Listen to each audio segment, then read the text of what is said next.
Sejam bem-vindos à maior e mais moderna feira 100% digital do agronegócio da Amazônia Legal. Conecta Sebrae, segundo o Agrolab Amazônia, e que jorrem rios de oportunidades nos 3 dias de realização, 14, 15 e 16 de setembro de 2021. Naveguem nessa experiência.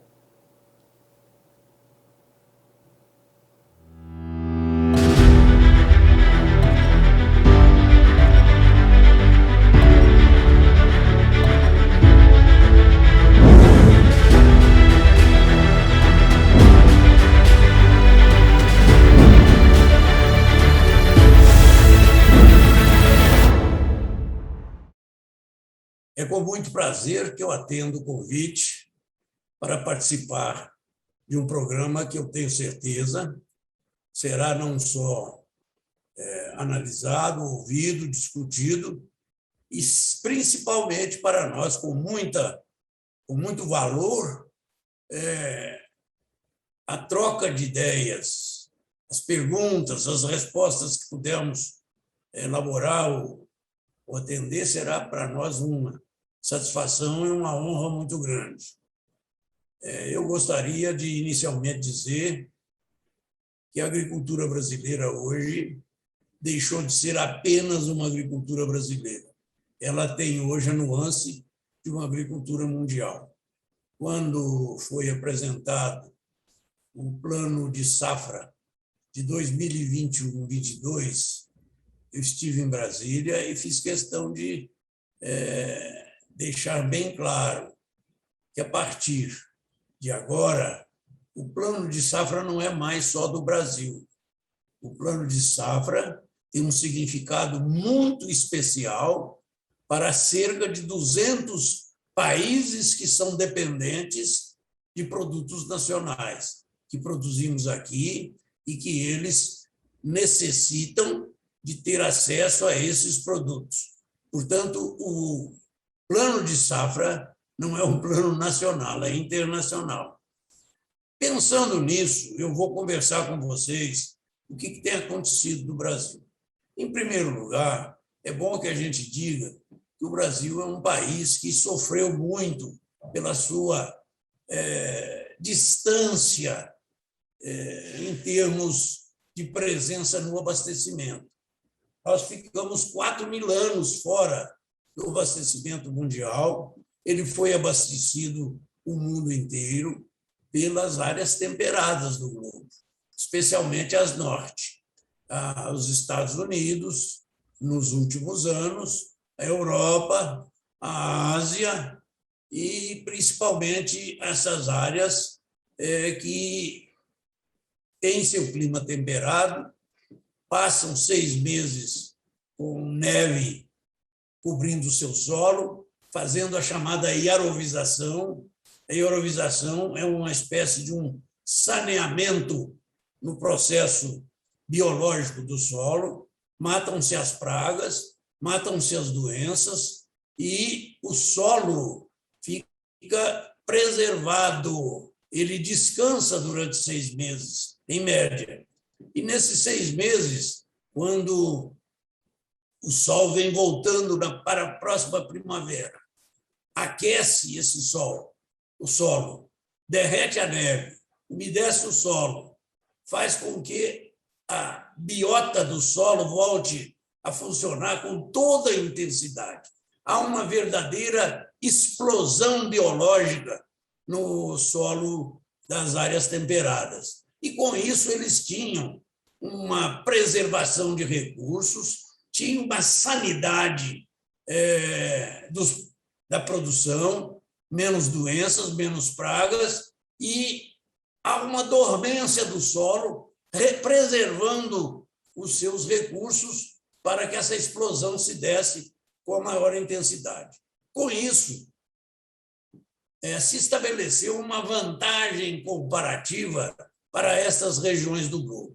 E elas dominaram o abastecimento mundial por um período muito longo, cerca de 10 mil anos é o que se calcula. Ou seja, a agricultura se desenvolveu até os últimos 50 anos foi nas regiões temperadas. Ali é que a ciência teve evolução, ali é que houve inversões maciças nos sistemas produtivos, houve uma evolução muito grande em termos de organização do sistema produtivo.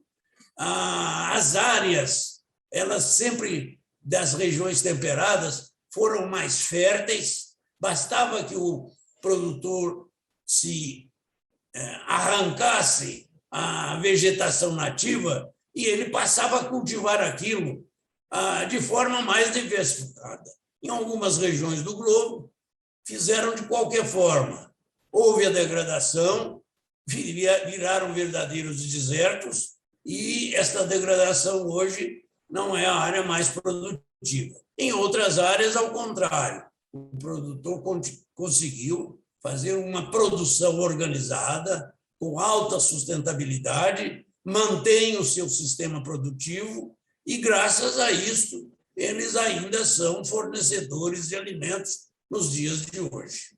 O que ocorreu foi que sempre houve uma dúvida muito forte entre os estatistas, ou os estatísticos, que analisavam as duas curvas, uma de crescimento da demanda, representada pelo crescimento da população, e outra, a oferta de alimentos, representada pela produção.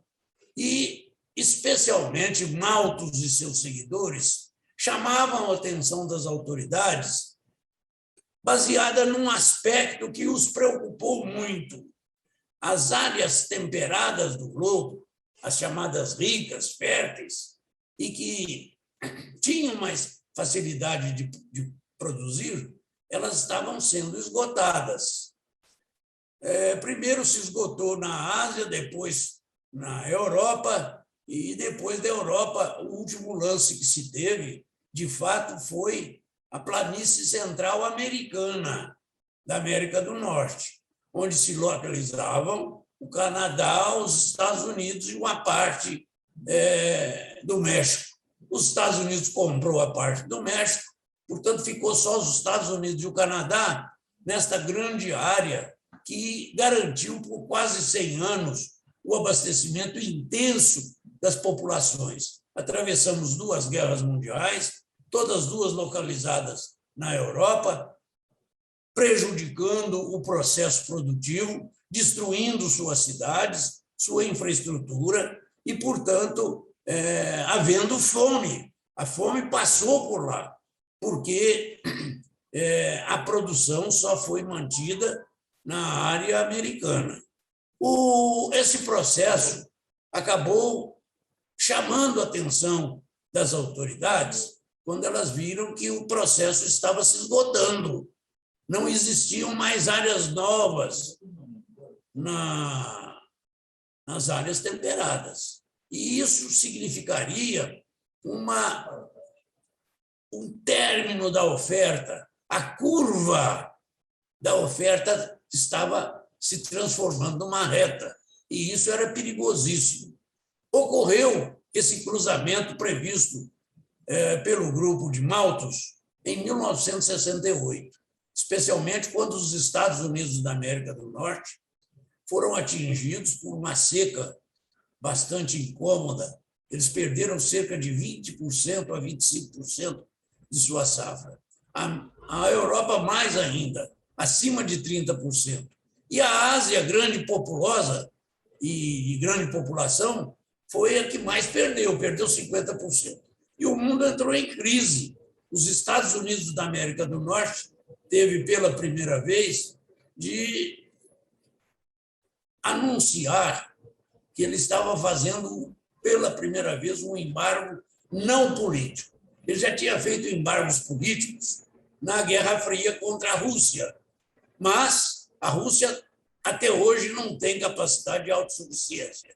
E, desta vez, ele anunciou claramente que o problema era outro, é que os Estados Unidos só tinham nos seus silos e armazéns alimentos para mais 6 meses para alimentar a sua própria população, que gastaria esses 6 meses na próxima safra, até o plantio e a colheita.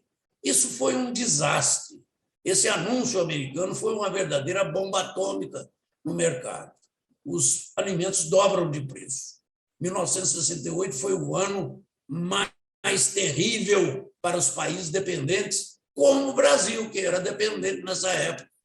Todos os países tropicais eram dependentes, inclusive o Brasil, que importava naquela época cerca de 1/3 do que consumia. Era uma situação muito degradante para o Brasil. Nós tínhamos a metade da população nesse período na área rural e a outra metade nos centros urbanos. E os centros urbanos, dependendo da produção dos alimentos, não tinham esses alimentos em quantidade suficiente e passaram a depender de um mercado que tinha sido totalmente modificado pelo embargo americano, não político. Ele chegou a dobrar de preços. E outra coisa, a compra desses alimentos passou a ser muito errática. Era cada dia numa região. E poucos eram os compradores brasileiros. Então, você atingia 2 pontos nevrálgicos. O preço do alimento que havia dobrado e os fretes tinham mais do que triplicado, porque o frete não constante é um desastre para os compradores. E o Brasil sofreu muito com isso, porque, além disso, eram poucos os importadores e eles eram especuladores também. Eles traziam os produtos para o Brasil e, chegando aqui, eles não tinham nenhuma cautela em simplesmente fazer o alimento dobrar de preço pela especulação em suas mãos. O Brasil viveu um período terrível a partir de 1968. A população média brasileira pagou muito caro. Olha, foi terrível o período. Nós chegamos a pagar 48% da rédea total de uma família só em alimentação. Isso fazia com que houvesse um custo altíssimo dos alimentos. A população brasileira estava mal alimentada, não sobrava dinheiro para o seu vestuário, o seu transporte, a sua residência, o programa de saúde ficou deficitário, a educação pessimamente atendida e todos os outros valores da sociedade, o Brasil estava se omitindo deles por falta de recursos. E esse foi um drama que nós vivemos em todo o período 60 e 70. Em 1973, nós tivemos um outro problema tão ou mais grave do que o da falta de alimentos. Foi o problema do petróleo. Os árabes reconheceram que, se eles parassem de brigar entre si e se harmonizassem em termos de oferta, eles teriam petróleo no preço que eles queriam. O petróleo custava, naquela época, em 1973, em torno de $2,5 a $3 por barril. Ele passa, na semana seguinte da criação da OPEP, para $11 o barril. Quer dizer, um negócio estupendo. E não parou aí. Ele continuou a crescer. 15, 19, 30, 50, $100. E o pior, o Brasil, naquela época, importava 80% do petróleo que consumia. Então, nós estávamos diante de um fato real. O Brasil iria quebrar. Comprar alimento, ele tinha que comprar, porque sem alimentar ninguém ficava. Comprar petróleo, ele ia ficar sem energia, os transportes, especialmente urbanos e transportes pesados, todos iam ser atingidos. Era um quadro dantesco. Qualquer economista que estudasse a economia brasileira via que ela não tinha fôlego para 3 ou 4, no máximo 5 anos. E esse foi o período que nós entramos em governo. Teve de haver uma estratégia para mudar radicalmente o problema do abastecimento. O Brasil sabia que, com a tecnologia existente naquela época, nem com 30 anos ele acharia petróleo para atender a sua demanda. Portanto, ele teve que concentrar o seu esforço em alimentação. Aí foi feito um trabalho estratégico de desenvolver a ciência, a tecnologia para a região tropical. Não existia na região tropical nenhuma tecnologia que atendesse às necessidades das regiões necessitadas do mundo. O Brasil foi o único que se dispôs, não só com a criação da Embrapa, a mudança na gestão da ciência, da tecnologia, da inovação, como também a criação da Embrater para transferir essa tecnologia ao produtor de forma viável, como também uma política pública, que, no caso, foi chamada de Polo Centro, para produzir-se na região mais difícil que o mundo tinha, que era o Cerrado. O Cerrado era uma área, um bioma existente no mundo. No Brasil, 2 milhões de hectares, 200 milhões de hectares, na África, 400 milhões de hectares, e na Ásia, 1 milhão de hectares. Essa era a proporção, é a proporção ainda hoje. Só o Brasil conseguiu tecnologia para modificar uma área totalmente degradada. O Cerrado foi degradado ao longo de mais de 500 milhões de anos. Chuvas torrenciais, fogo permanente. O índio aprendeu a botar fogo no Cerrado, sabia que dependia do fogo. Se ele usasse o fogo como um instrumento de controle da macega, se passasse 2 anos sem fogo, ele não controlava a macega. Então, o Cerrado passou a ser queimado todo ano. Com isso, facilitava para ele a pesca, a caça, e ele, então, se nutria melhor. Mas, em compensação, quando chegou aqui o colonizador e viu que era possível trabalhar no Cerrado com fogo, ele também usou para os animais, especialmente bovinos e equinos. Só que a produção era muito baixa. Gastava-se 10 hectares para uma cabeça animal. Era terrível.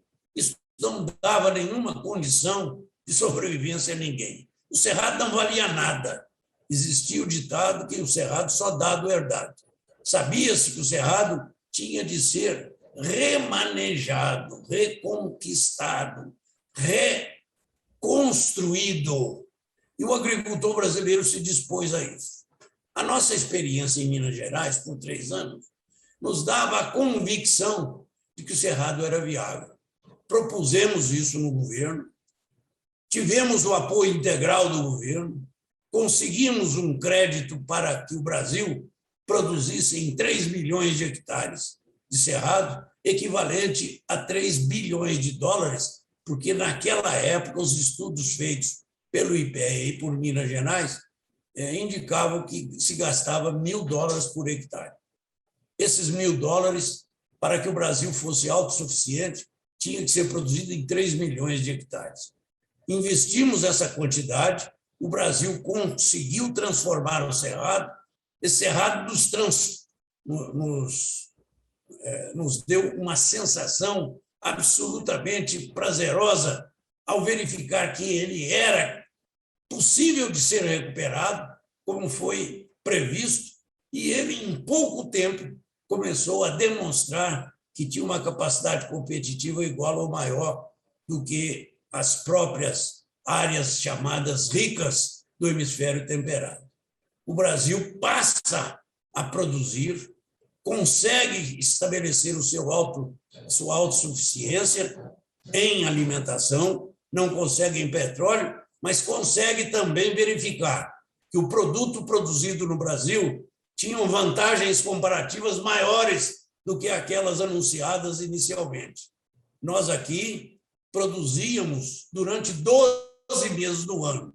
A nossa safra de verão, a nossa safra era produzida também no inverno, pois aqui nós não temos frio que contenha a biologia do solo, a biologia da planta, dos animais, e aqui nós produzimos 3 safras no ano.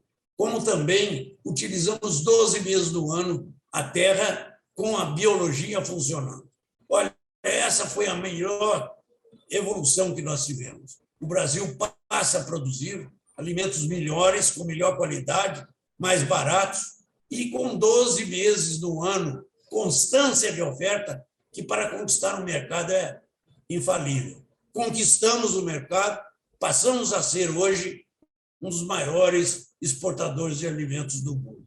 E temos condições de ampliar isso, não só pela tecnologia que ainda continua em evolução, mas principalmente pela nova fase que nós vamos viver, que é a chamada fase da microbiologia, da economia, bioeconomia, que vai atingir de forma clara a produção tropical e vai dar a ela uma capacidade ainda maior de produção. Esta é a grande expectativa que nós temos. O mundo hoje, após a pandemia, passa a ser mais exigente, quer produtos cada dia mais próximos do natural, produtos que sejam absolutamente naturais, que tenham uma capacidade de nutrição bem mais eficiente do que os produtos produzidos de origem com produção química, como da agricultura de hoje.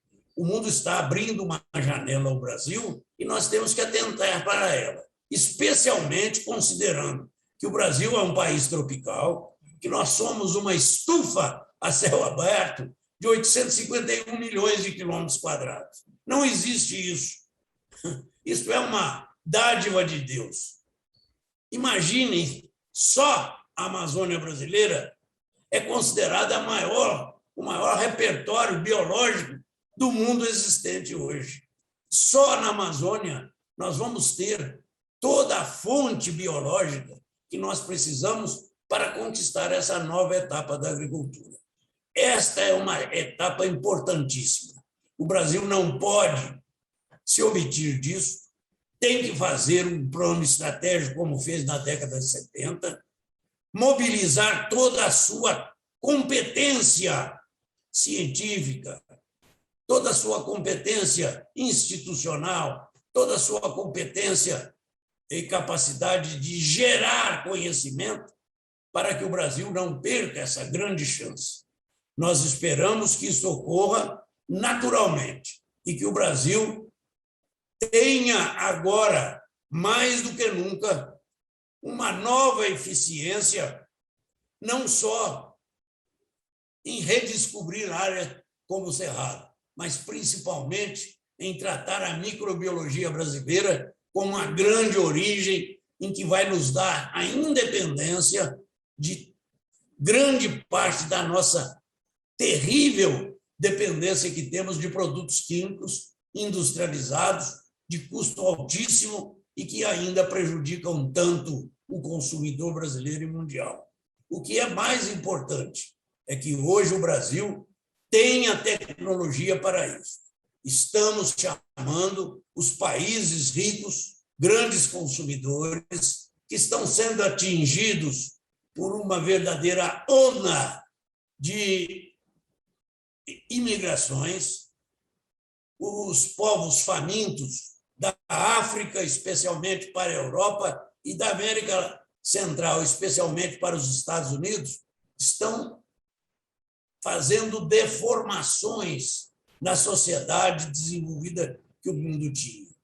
Hoje, as migrações têm provocado fissuras terríveis nessas regiões e que estão apavoradas com essas ondas migratórias. Estão gastando rios de dinheiro. Veja que o senhor Trump gastou 2 trilhões de reais para construir um muro que hoje não está valendo nada, não está cercando nada. A imigração da América Latina está ampliando. O seu sucessor não consegue contê-la. Por outro lado, a Europa gastando rios de dinheiro com policiamento na região dos mares que dão acesso à Europa para evitar essas terríveis ondas migratórias, e não conseguem. Além disso, um custo altíssimo na tarefa de evitar os males da diferença social. É difícil você ver hoje uma França, por exemplo, o berço da cultura mundial, ter a certeza estatisticamente que em 2050 o presidente da França não será um francês, será ou um negro ou um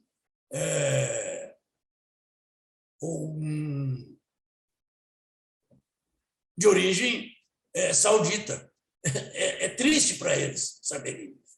Não há como uma sociedade ter tranquilidade com isso. O que o Brasil tem proposto, e de maneira muito clara, é que nós estamos também em crises econômicas. O nosso país viveu 30 anos de verdadeira balbúrdia, arrebentamos a nossa economia, criamos um déficit público próximo a 7 trilhões de reais, temos de pagar isso, não somos caloteiros, a dívida é interna, mas tem de ser paga, nós não temos recursos para fazer os investimentos para mudar as regiões famintas das zonas tropicais ou da América Latina, temos que contar com os países ricos. Se eles gastassem pelo menos a metade que estão gastando no controle das ondas migratórias, aqui, no investimento da nossa tecnologia já desenvolvida para as áreas tropicais. Nessas regiões, nós teríamos um mundo hoje diferente e com oportunidades maiores a todos, evitaríamos as zonas de fome, miséria, pobreza e de guerra. As guerras que estão existindo hoje não são para venda de armas. Armas é uma consequência da guerra. A fome é que é a exata causa da guerra. E nós temos que evitar essa fome, essa miséria que está havendo. Essa é uma preocupação que nós temos e que eu gostaria de colocar aqui para a nossa discussão. Estou à disposição dos senhores para perguntas, se eu puder responder, como também para novas colocações, se vocês assim o desejarem. Muito obrigado.